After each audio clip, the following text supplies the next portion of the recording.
these are my kids. So all those Star Wars films. All the Star Wars films. They were your kids. Yeah, well, they are right. You know, I loved them. I created them. I'm very intimately involved in them, and obviously to and sell you them sold off, them. I sold them to the white slavers that take these things and. Okay, but I mean, but there's like a bit of a bidding war going on for Disney right now between Bob Iger, who currently owns and is the CEO of Disney, and is it Ike Perlmutter? And George Lucas has put his money behind Bob Iger, even though Bob Iger is running this company to the ground for the past like almost 10 years now.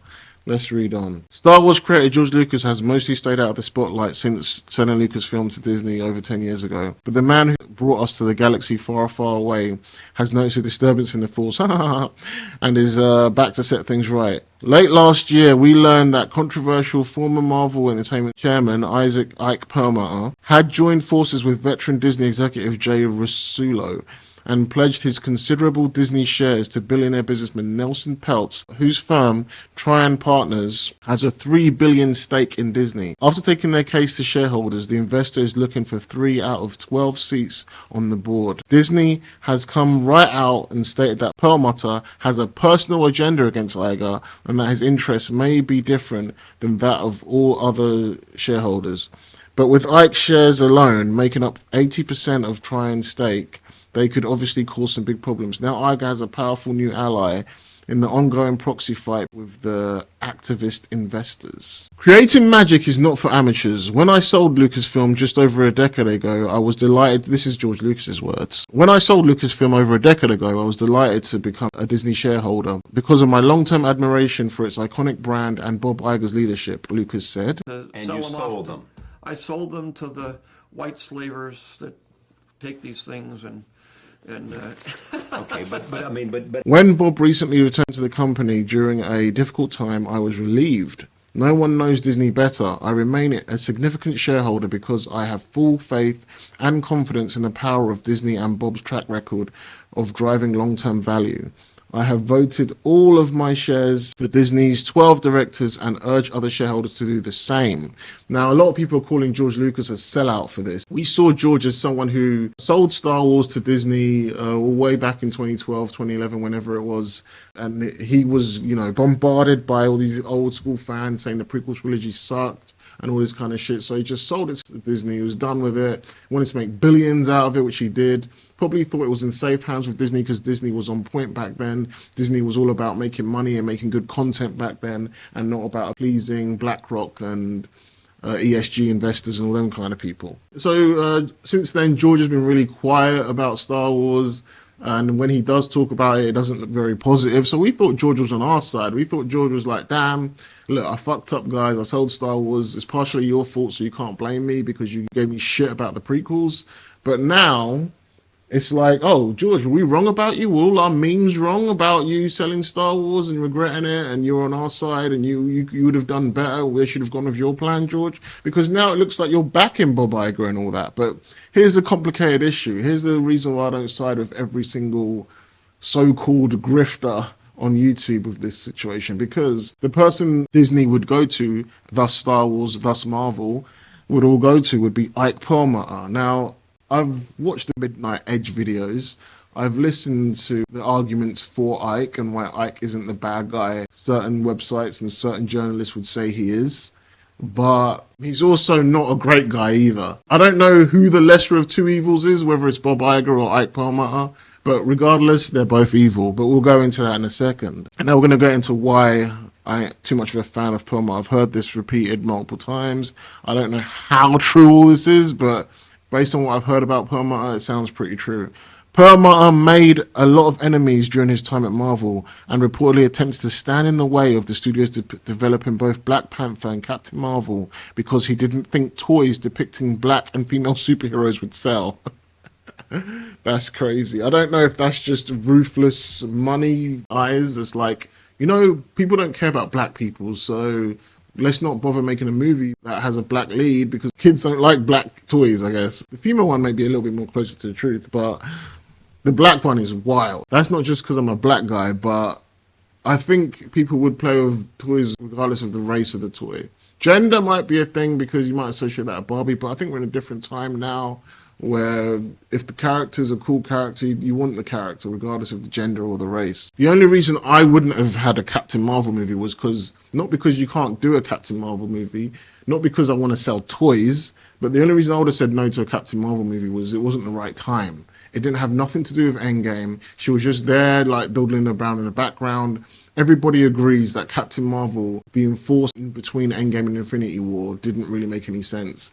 But the reason Ike Perlmutter didn't want Captain Marvel is wild. People don't want to play with female toys or whatever. It's just ridiculous. So this stuff like this is where it's like they're both just as evil as each other. Iger's evil because he's kowtowing to his investors that just want all this forced diversity and everything because it looks good for their ESG score rating, and then they can get more loans and stuff like that. It's just all for money reasons in the end of the day. Whereas Ike thinks he'll get more money from the fans because he expects them to be racist, and Bob Iger thinks he can get more money from ESG and BlackRock because they will invest more into Disney as long as you're meeting your diversity quotas, irregardless of quality, content, and talent. According to one source, when the decision was made to replace Terrence Howard with Don Cheadle in 2010 Iron Man sequel, I've heard this, Perlmutter told the Disney executive that the move saved money and no one would notice because black people look the same. And if you look at Terrence Howard and Don Cheadle, yeah, we look the same. That's when you know he just sees us as some kind of, I don't know what the fuck he sees black people as, but I don't know if you think Don Cheadle and Terrence Howard look anywhere near the same. As a matter of fact, Don Cheadle was War Machine. James Rhodes was one of the worst replacement castings we've ever seen. I know some people like him, people just kind of accept him, he's just there. But as a black guy who loves War Machine, who has his own identity, who wishes War Machine got his own movie, who thinks if Terrence Howard had stayed on, War Machine might even be a bigger character, because I feel like Terrence Howard has more chemistry with Robert Downey Jr. and has more presence as an actor than Don Cheadle. Don Cheadle's okay, but I just don't think he brought anything unique to the role of War Machine, and I think Terrence Howard would have taken that role to the moon and probably had his own movie by now. I know Armor Wars is coming soon, but that would have been long done way before we're in the dark ages of Disney. So that was a mistake. And this is why he's bad. He has his own, we can call him ignorant views on this shit. So yeah, that's basically the article. Perlmutter is no fan of Kevin Feige either, so if he does manage to regain some power at Disney, some major changes at Marvel Studios could well be on the horizon. So here's the thing. I've watched the Midnight Edge video. Go check it out. I think it was, I can't remember what it's called now, but it was talking about how Ike Perlmutter isn't the evil we think he is. And the reason why the MCU was as good as it was because Kevin Feige was getting a lot of pushback from Ike Perlmutter. At the time, we thought Kevin Feige was being held back from doing even more cooler stuff because of Ike Perlmutter. But the thing is, apparently Kevin Feige wanted to do some crazy ass shit. I can't even go into the details of it right now because I can't think of it off the top of my head.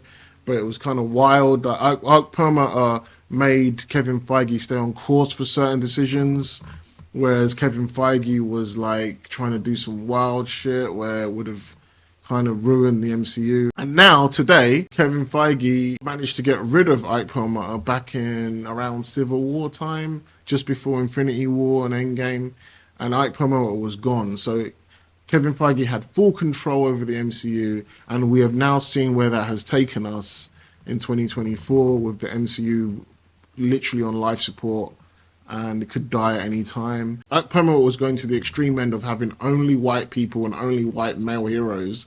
Kevin Feige was the other extreme, where he just wants to double down on diversity, double down on gender swaps and quotas, whether it makes sense or not. Kevin Feige has gone on record saying he didn't want Doctor Strange to appear in the WandaVision TV show because he didn't want a white man coming in to save the day, or a white man like making any kind of appearance, which is just weird. Like, why would you say that? You can say you don't want Doctor Strange to come in and take away Wanda's shine, but why would you say you don't want a white man coming in and taking over a woman's story? It's just ridiculous stuff. Why is all this stuff gender and race-based? It's just as bad as Ike Perlmutter being gender and race-based.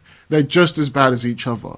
So anyway, the whole point of this is, why is George Lucas backing Bob Iger over Ike Perlmutter. And I think because it's probably just what's most financially best for him. Because I think backing Bob Iger is probably just in his financial interests. Apparently his wife has some stocks in something Bob Iger's doing or some other stuff like that. Check out the Midnight's Edge video that goes into all of that. Like, I don't even take seriously what George is saying here. This is the same guy that called Disney white slavers. He sold Star Wars to Disney because he could.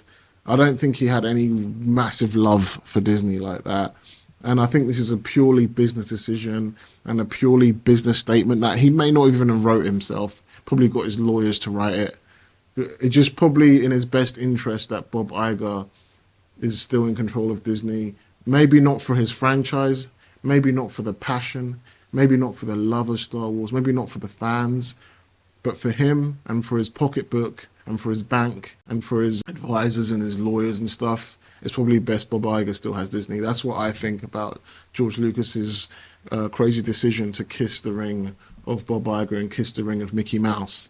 But anyway, that's my thoughts on George Lucas showing support for Bob Iger and Disney. I got no love for Ike Perlmutter because he seems like an old head that just doesn't see any potential in anything other than white straight males. And I don't have no love for Kevin Feige or Bob Iger because they both are the other end of that spectrum, because all they see is race, whether it's positive or negative. All Bob Iger and Kevin Feige are seeing is race quotas and stuff like that. Perlmutter doesn't care about people of color, black people, whatever you want to call it, women, and Iger don't care about black people, women.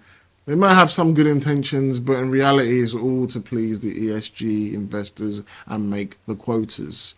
What they need to be focusing on is scrapping all this diversity crap, scrapping all this identity crap, and stop listening to all these college graduate communist leftists or whatnot that have all these ideas based around race and gender, and just focus on hiring the best talent for the job, hiring the people that have the most experience in whatever subject matter you're dealing with, and hiring people that just have love for the product. There was a time when Hollywood was doing that, because that's what made them money, and it seems like that's what still makes Hollywood money if they were to do it. But anyway, those are my thoughts. Thanks for watching. I'll see you again soon in the next video. Please like, subscribe, hit the notification bell for notifications. See you again soon. Peace.